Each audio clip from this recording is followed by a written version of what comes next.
Hello, my name is Jermaine aka Jay, and welcome to my channel. This is season 3 of Jay's Big Chat. Don't forget to like, comment and subscribe. Hit the notification bell so you don't miss out on any future videos. So we are back with another episode of Jay's Big Chat, where we will be discussing male and female stereotypes. It looks like Dana's ready to to get started. We've got Alicia, Filippo, and Tasmin also. So go on, Dana. Hit us with some stereotypes. What's a stereotype that you've been hit with before? Maybe that women are bad drivers. Mm-hmm. Yeah. But is that not the truth? No, it's not. It really isn't. You know who I think the bad drivers are? Men. Shall I tell you why? Because they feel like they're such good drivers. Every single time I get into whatever altercation on the road, it's always with the male driver. It's never with the woman. Never. Do you know what's so funny as well is whenever you're driving in a car with a male and they get really like angry. Well, this is just from personal experience. I'm not stereotyping men at all, but from experience. Whenever they're angry and they don't want to communicate their feelings, they just drive like a maniac so fast up and down the roads. Like, I'm so mad at you right now. Do you know quite a few female drivers? Yeah. And do you know quite a few male drivers? Yeah. Okay. And do you think the stereotype of female driving being the worst drivers doesn't apply to them? Do you know what I think it is? Like female drivers, most female drivers tend to, stick to the speed limit and law-abiding citizens, This is how male drivers drive like this. This is how you hold the wheel. Okay, I actually do you drive like that, Filippo? Is that how you drive? Sometimes. And we drive manual. We have the gear to change. Yeah, you're holding it. You've got your one hand on the gear, but then you're doing this. You're waving. With or the they wheel. do that thing where they drive with their knees. They just get both hands off the wheel, just drive with their knees. Wait, who do you know that drive with their knees? Only needs. Wait, listen. When needs must. When needs must. Do you do that? You gotta be known for that, though.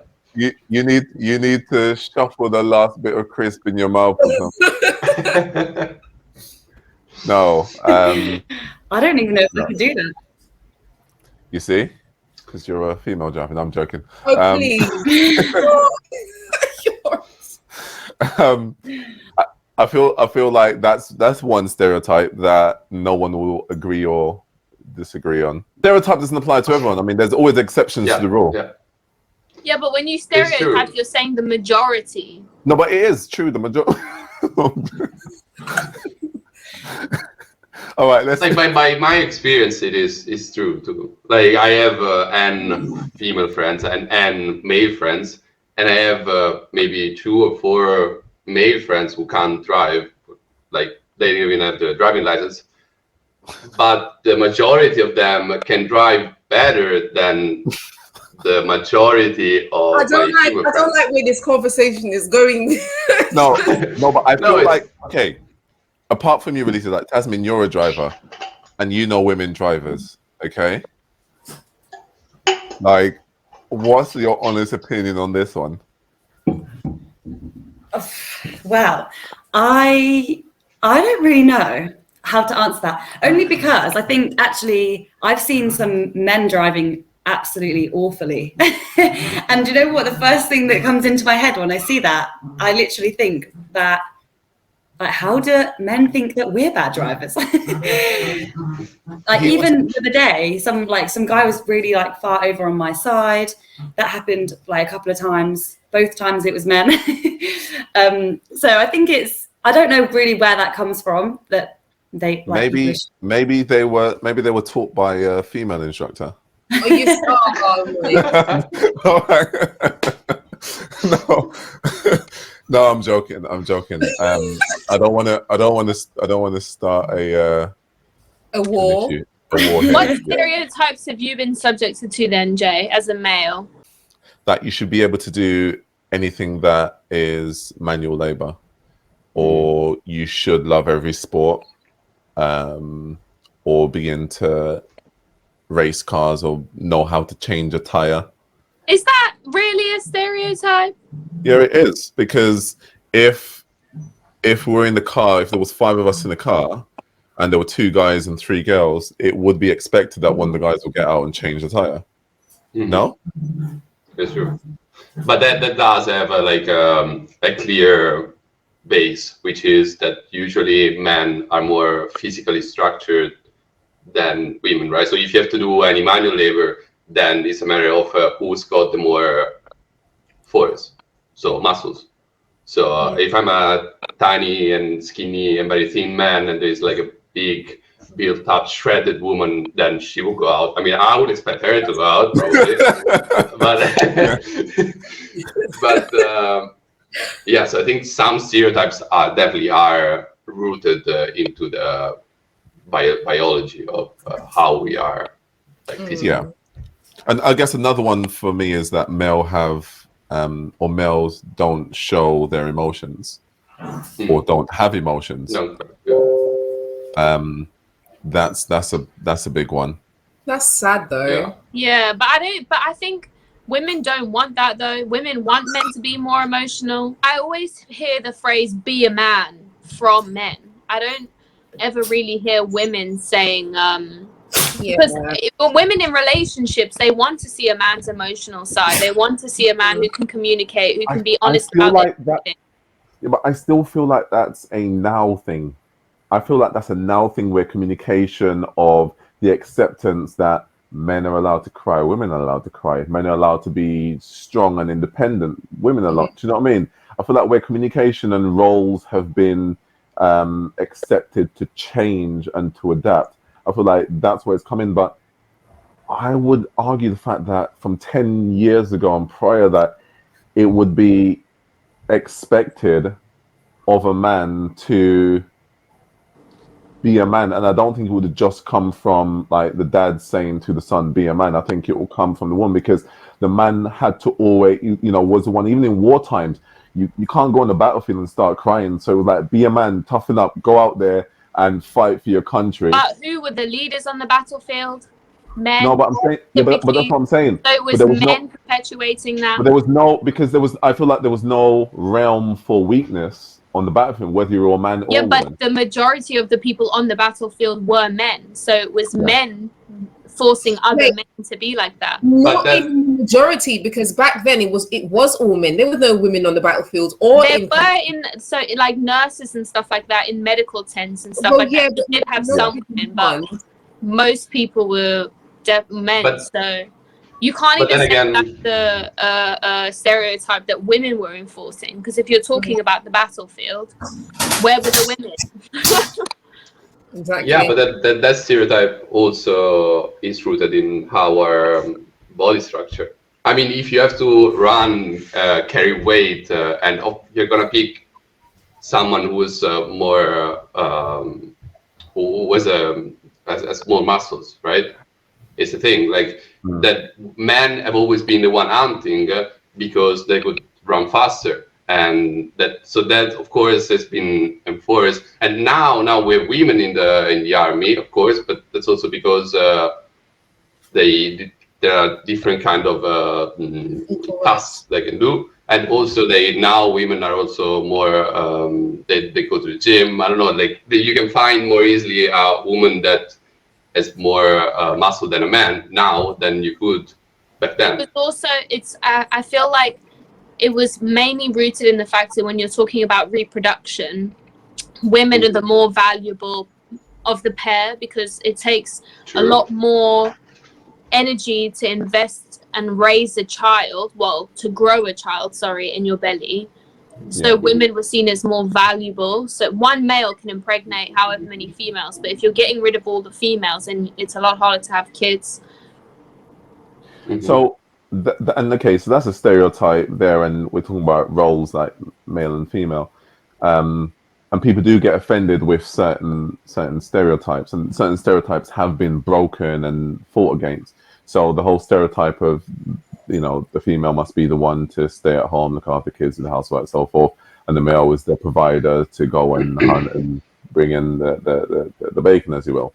So of course that's been fought against. women are still seen as extremely vulnerable and more emotional and more hormonal compared to men. But that is the truth. Is that not We, the truth? we are though. Scientifically, we are more That's got to hormonal. be, yeah, that's got to be the truth that women are more emotional. Oh, I wouldn't use the word emotional, but you, what's the second word that you used just now? Hormonal. Hormonal, for sure. I mean, men have hormone fluctuations too, though. It just hasn't been looked into as much. Because you have hormone fluctuations, same as women Yeah. have fluctuations. Is it as much as a woman's? It varies over a different cycle. So our hormone fluctuations vary over a month because of our fertility, but men's vary within a day. Okay. There is actually science that they're actually investing, because typically the research wasn't done on men, it was done on women. But when we get more research into it, because men are just as emotional, they just have been taught to hide it. You know, if men had been given the same opportunities to be emotional, then it would be different. Because I know some men who are actually more emotional than I was growing up. I mean, again, we're talking about society as it is and as it was and what it's going to be. And this chat will be completely different in 50 years' time and in 100 years' time and 1,000 years' time.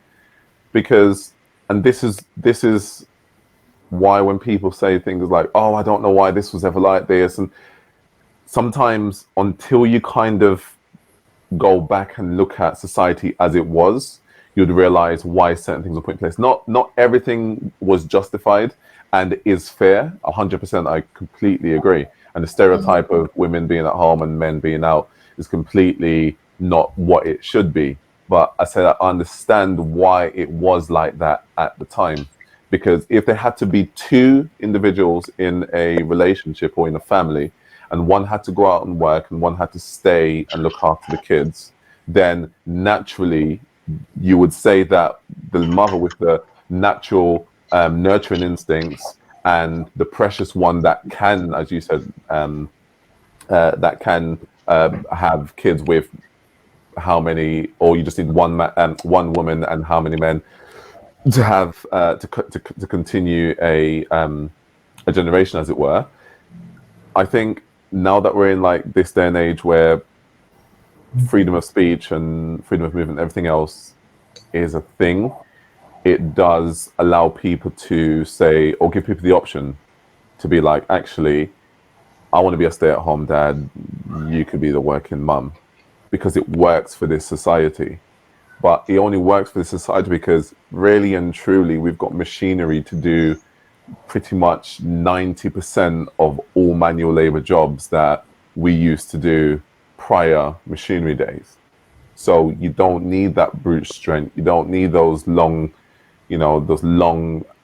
24 hours away and whatnot, because a machine, you can go and you can do it for 8 hours and what you would have been gone for a week to do. So I don't know. I think I would disagree with that, because I think it depends on representation. In any field that you look at, if you've got representation, you'll get more people going into that field. So the only reason we haven't got as many, when you think of a construction worker, you don't think of a female because I've never seen. But the question is why? The question is why? Because just as representation, I wouldn't hire a female or a black person into my business just for representation's sake. If they haven't got the skill sets, just because I need to tick a box. So it's about, why aren't more women going into construction work or into manual labor roles? And because there's no representation. Representation is so important, and if you can't see a role model in that field, then you're not going to think it's something that you are able to do.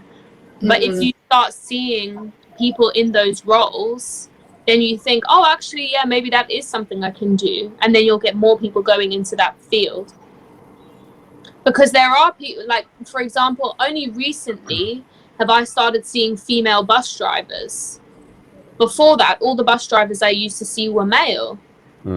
But now that if a woman gets on a bus and they see a female bus driver, they're like, oh, maybe I can do this too, and then they'll go into the field. It doesn't mean that one gender is more qualified than the other. It's all to do with representation. Yeah, but then again, like I get it for bus driver, taxi driver, like anything not related to your physical structure. But then again, if I own a construction company and I have to hire, and I'm hiring a man who can carry, let's say, 20 kilos of concrete, then why would I hire a woman that maybe can carry 10? Like there's no point for me in doing that, and there's no like.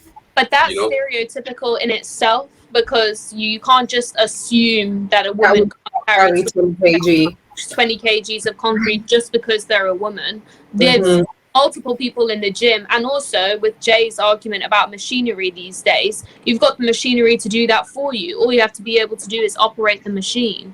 Yeah, but if there is one thing that hasn't been evolving that much with machinery is like carpentry. Like you still have men doing the job, that you don't have machines.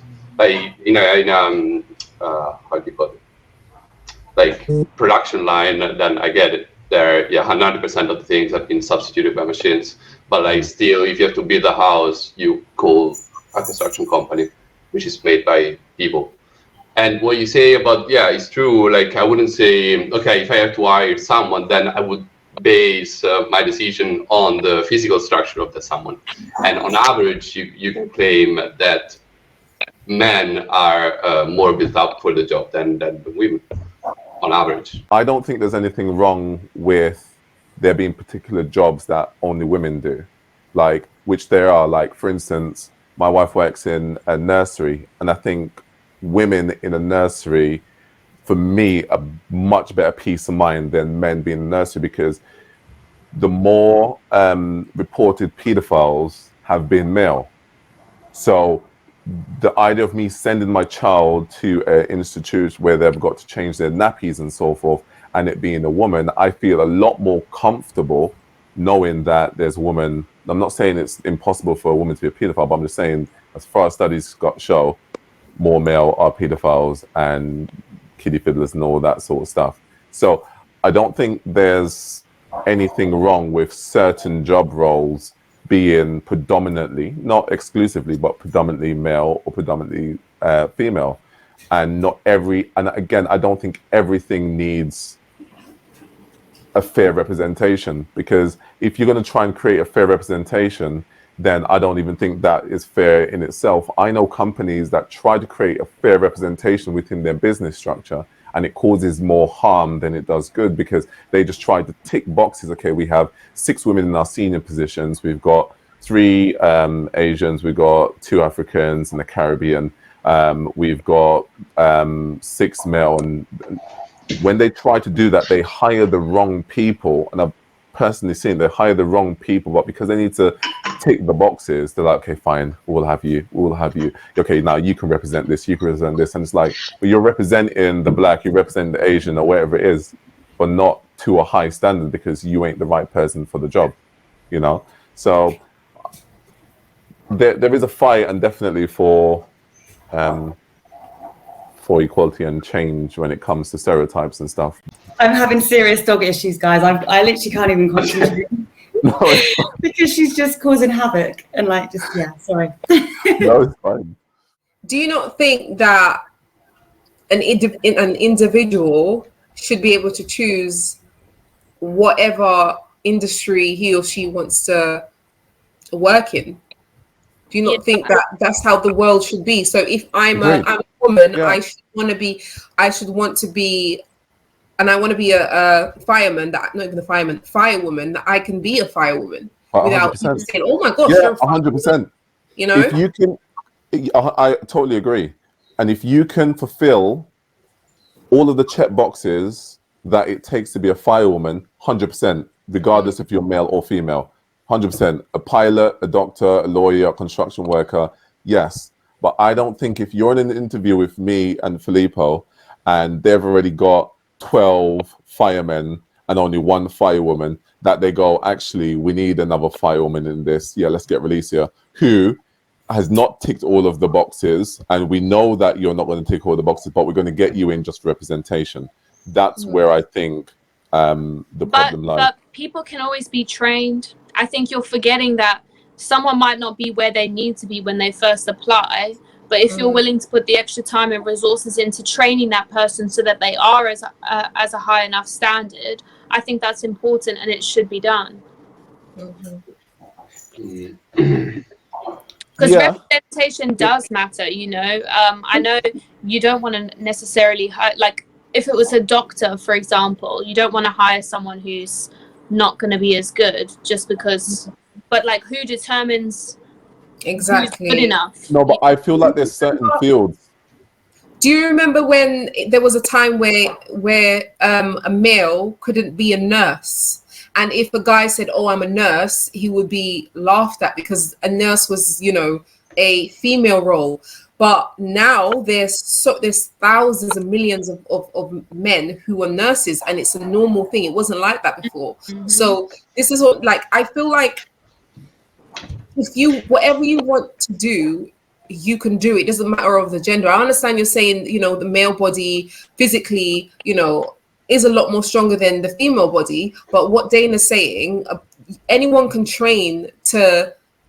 You see, I feel like, agreed, but I feel like what we're missing is the fact that when you're talking about society, so you see the society that we're building now is completely different to the society that our parents and grandparents and their grandparents grew up in, right? Our kids and our future generation will be looking at our generation now and thinking, yeah, what they've put in place is complete nonsense, or we don't agree with this, and they'll change it. The problem that you have with that is, again, stability and consistency, right? And you find this in your own home as well, when you realize, I've got my duties at home that I do. My wife has her duties at home that she does. The kids have their duties at home that they do. We stick to our roles. Yes, sometimes we interchange and we do what we need to do, but it works that way.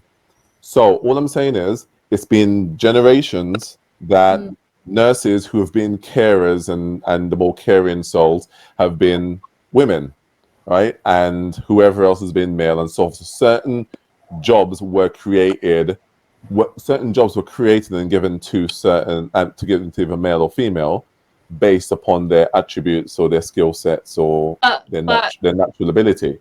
Based on stereotypes, though, they weren't based on fact. They were based on stereotypes. I would say the mothers tend to be the more nurturing of the two.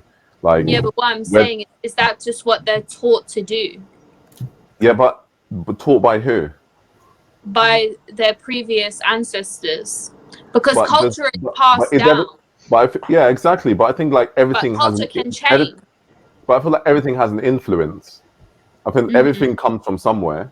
So the way in which we talk, the way in which we walk, the way in which we're now sitting on these chairs has definitely stemmed from somewhere. Like, I think but what I'm trying to say is that it's not biological.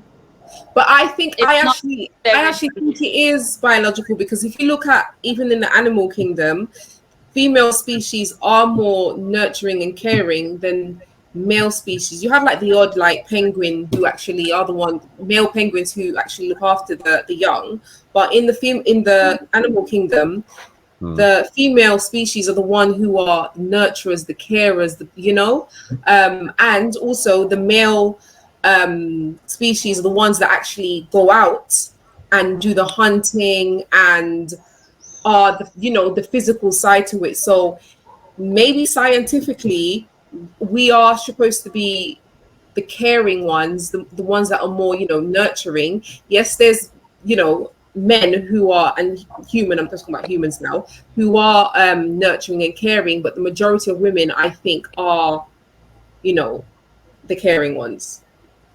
Some women are caring, some women are quiet, But does it matter if it's biological or not? Because at the end of the day, if we do that for a lot of things in society, then we can dispute so much.